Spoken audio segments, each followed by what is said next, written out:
네, 안녕하세요. 예, 그 보세사 제2과목이죠. 예, 보세구역 관리 수업입니다. 자, 보세구역 관리는 좀 보세구역만 딱 집중되어 있는 그런 파트죠. 예, 그래서 당연히 첫 번째 과목의 수출입 통감보다는 당연히 범위도 되게 작고, 예, 그리고 당연히 수업 시간도 그래서 훨씬 많이 좀 줄어들어요. 그리고 이제 기초적인 관세 통관에 대한 지식을 갖췄었기 때문에 이거는 쉽게 이제 공부를 하실 수 있습니다. 근데 이제 이 과목인 두 번째 과목이 보세구역 관리만의 어떤 특징이 있는데요. 첫 번째 수출입 통관 파트는 제가 말씀드렸죠. 법이 차지하는 비중이 상당히 높다고. 그래서 한 25문제 중에 한 22문제 정도.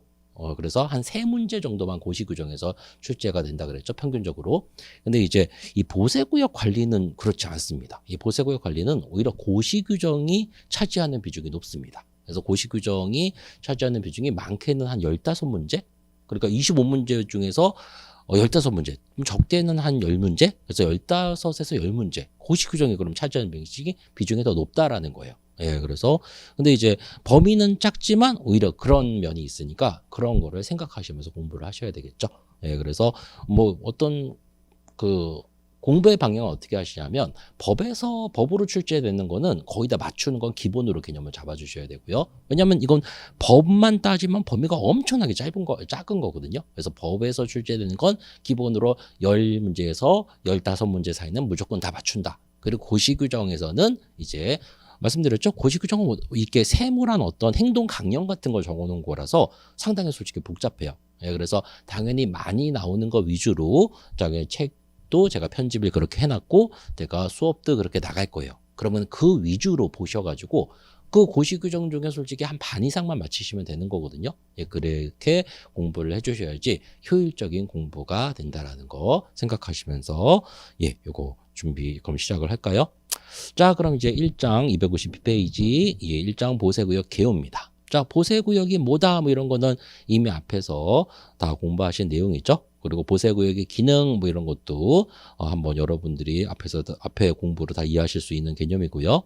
자, 그럼 2절 보시면은 관세법상 보세구역의 종류인데요. 이 관세법상 보세구역 종류는 뭐 거의 보세구역 관리 파트에선 매번 출제된다고 보시면 돼요. 예, 그래서 뭐 내용은 다 법상의 내용으로 이미 다 앞에서 어느 정도 다 공부하신 내용이죠. 예, 근데 조금 더 조금 심화해서 들어가면 지정보세구역은 여러분 뭐라 그랬죠? 국가지단체가 직접 운영하는 곳 무선 기록회 개념을 잡아놓으시라 그랬죠? 그리고 지정보세구역의 지정권자는 세관장이다. 이거 알아두시고요. 다음 특허보세구역은 말 그대로 우선 그 사인이 운영하는 거, 일반 기업체가 또는 개인이 운영하는 곳이고, 요거는 이것도 세관장의 특허. 예, 결국 세관장이 특허 내리는 거니까 세관장이 말 그대로 정하는 곳이 맞죠. 예, 그래서 지정 특허는 세관장이 정하는구나라는 거. 그래서 세관장이 특허 내리는 곳이고 하는 일의 종류에 따라 5가지로 구분돼 있다라는 거. 예, 그거 명확하게 하시고 당연히 어떤 보세 청구는 정의가 어떻구나라는 개념을 좀 잡아 놓으셔야 되겠죠. 근데 나머지 뭐 정의야 뭐 기본적으로 이거가 이 정의다라는 걸 정확히 아실 수 있는데 보세 창고 정의는 조금 좀 그렇게 바로바로 연결이 안 돼요. 그래서 보세 창고 정의를 조금 더 신경을 써주셔야 됩니다. 자, 보세 창고 정의 한번 보시면 외국 물품이나 통관을 하려는 물품을 장치하기 위한 장소로서 세관제 특허를 받은 구역. 왜 이게 바로 연결이 좀 안 되냐면요.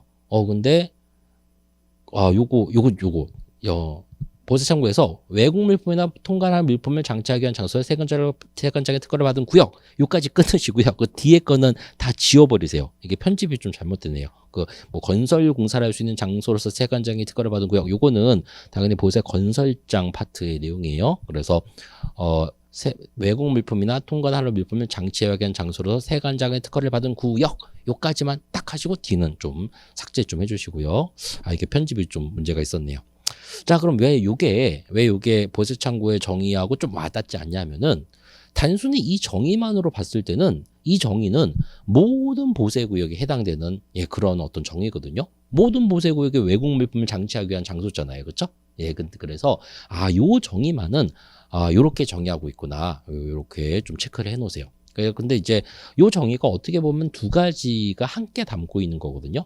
외국 물품을 장치하기 위한 장소로서 세관장의 특허를 받고 있는 구역. 그리고 또 하나는 통관을 하려는 물품을 장치하게 한 장소로서 특허를 받은 구역. 이렇게 두 가지 개념을 잡은 겁니다. 근데 여기서 첫 번째 그 개념은 좀 장기적 장치를 말해요. 장기적 장치.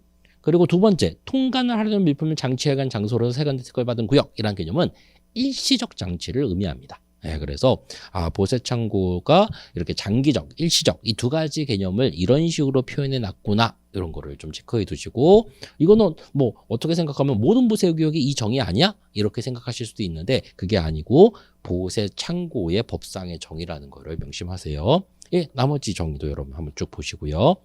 다음에 마지막에 이제 종합보세구역, 요거는 뭐예요? 관세청장이 정한 지역이라 그랬죠? 특히 종합보세구역은 큰 바운드리를 말하는 거라 그랬어요. 큰 바운드리. 그래서 뭐 송도면 지금 뭐 대표적인 종합보세구역이 송도거든요. 그럼 송도 또는 인천공항 뭐 이런 데 종합보세구역이 있는데 큰 바운드리를 누가 정한다? 관세청장이 정하는 거고, 거기에 이제 특허보세구역처럼 개별적으로 어떤 기업들이 운영하는 또는 사인이 운영하는 종합보세 사업장이라는 개념이 별도로 있다 그랬죠.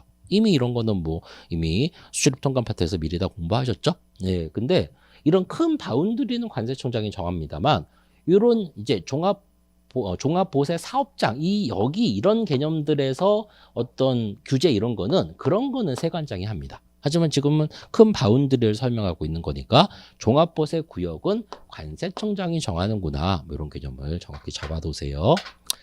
자, 그래서 크게 관세법상 종류 보셨고요. 다음에 이제 3절 관세법 보세구역의 통치 규정인데요.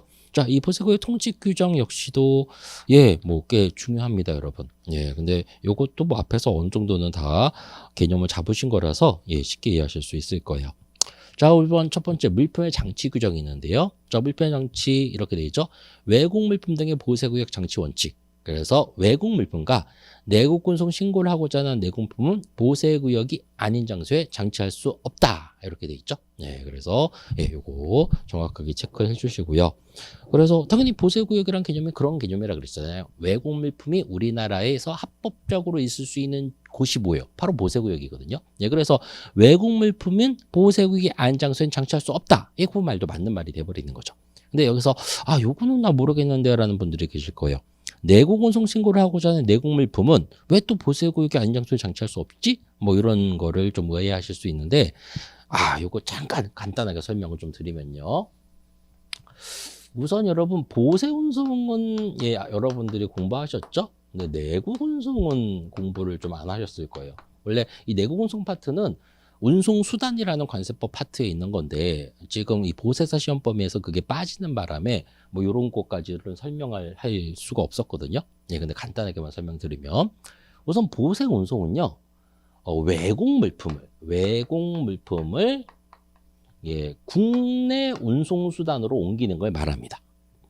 바로 이게 보세 운송이에요. 그럼 내국 운송은 뭐냐면요, 내국 물품을 보면, 그러니까 내국 물품이에요. 그 내국 물품을 국제 무역선 또는 기로 옮기는 걸 말해요. 즉 완벽하게 반대의 개념이죠. 그렇죠?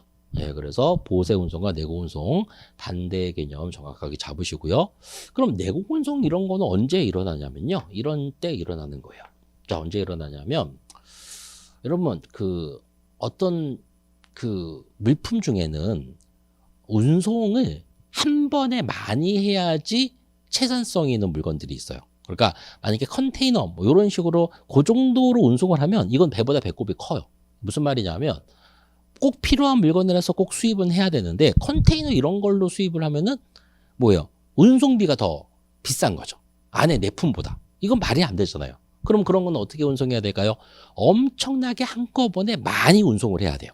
바로 그런 물건들이 뭘까요, 여러분? 바로 뭐 철광석, 뭐 말 그대로 자갈, 광물 이런 것들입니다. 여러분 돌 같은 거 해봤자 뭐 진짜 크게 좀 값비싼 대리석 같은 거면 몰라도 일반적으로 뭐 돌 같은 게 뭐가 값어치가 나간다고 컨테이너 안에 이렇게 갖고 오면은 그게 돌값이 그게 비쌀까요? 아니면은 말 그대로 그 운송비가 더 비쌀까요?